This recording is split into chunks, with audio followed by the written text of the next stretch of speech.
So welcome to my lounge. My lounge of life. That's what it is. The lounge of life. And as you can see, it's actually just my garage. All my garages have been part of an extension of my world. I mean, we never park cars in them, so the kids run crazy. I'm a Tinkerbell out here all day, all night. There's a syndrome for people that hang out in their garage all the time. There really is. I heard about it. My friend was in rehab explaining, alcoholic friend, a dear friend who saved my life, by the way, who was by my side through thick and thin through this major operation I had. There's a billion people, and then he stayed with me at home while I was alone, and it was just, I'll never forget him. He's in Colorado now. But anyways, John Chalet, Rack, the Rack Man. Talk about it. Philosophy of life.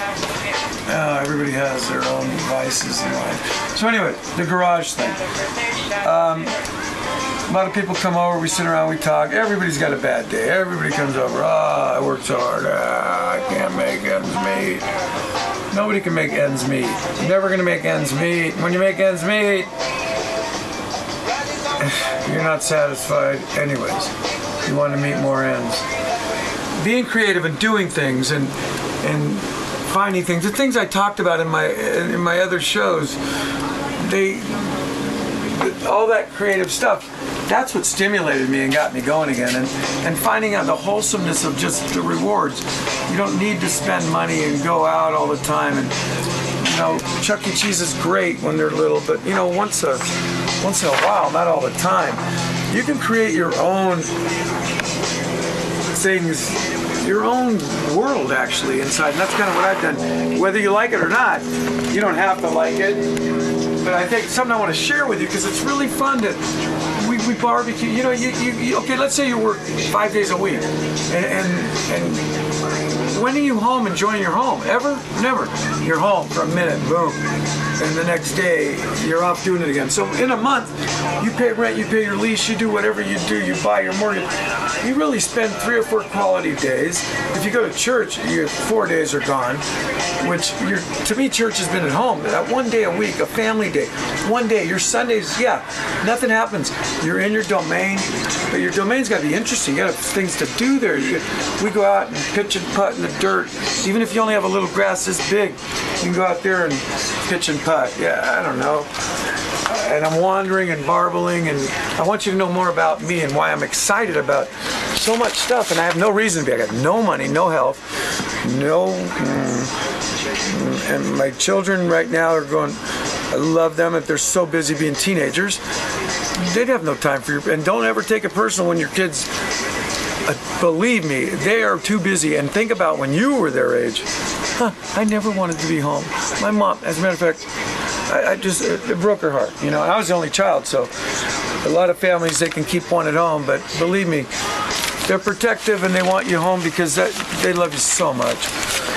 And we better put this for fire. Look, don't ever throw away paper. I've been recycling a lot lately. People have been giving me a lot of cans, but look at this. This is from a local country club. Just a full. I mean, those are all crushed. That's like $30. And that's only a couple of weeks. And I've got all kinds of recycling going on. But anyways, I'm wandering. Back to my philosophy of life, or philosophy of, whatever I'm trying to say to whoever I'm trying to say it to. You guys out there in computer land, I guess it is. Because I'll never make it to the networks. Not that I'd want to be. So, energies of life and chasing the evil buck, that's where I was at. And I think people need to slow down. 100 years is the span of a lifetime, and 60 of them are quality, unless you get sick, God forbid, and they're 30, 40. I mean, just time goes by too fast. And I think if we could all get together and enjoy our families and our home more, instead of out running around in new cars every 5 minutes just to change a headlight. They're worried about emissions controls and this and that. And, I mean, why are we buying a new car every single month? Oh, to keep jobs. All they're doing is laying people off. All I hear about, Ford's laid off more people than ever. Everything's robotized. Nothing is. It's just ridiculous. It's a money pit. It's a funnel. And I had a business, and that's what I did. Everything is just a money pit. The more you pour in, the more we owe the world, the United States. Speaking of which, I watched a special on horse racing, horses, and I'll tell you how corrupt our little United States is. Can I say that kind of stuff?